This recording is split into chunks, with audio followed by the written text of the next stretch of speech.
Ikinatuwa naman ng mga kaanak ng mga biktima ang pagkakahuli sa mga suspect at sana raw agarang makuha ang hustisya ng kanilang mga mahal sa buhay. Narito ang report ni Oscar Oida. Oscar.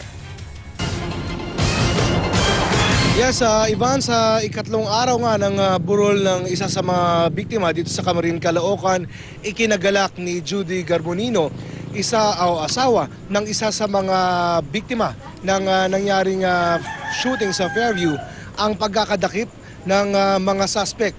Lalo pat isa umano sa mga ito ang positibong tinutukoy ng sinasabing nakasaksi. Umaasa raw siya na hindi titigil ang otoridad hanggat hindi naaresto ang sinasabing gunman ng grupo. Ayon sa kanya, bunsod ng pangyayari, hindi na raw niya alam kung saan kukunin ang ipapakain sa maliliit na anak. Lalo pat ang asawa raw niya ang bubuhay sa kanila. Sana raw ay makonsensya na ang mga suspect at panagutan ang kanilang mga ginawa. Nakikiusap din siya sa pulisya na paigtingin ang pagbabantay para di na maulit ang ganitong klase ng krimen. Sana po wag silang tumigil. Tuloy-tuloy lang po hanggang sa makita nila. Hanggang wag silang titigil para maano nila yung kapayapaan, justice nila.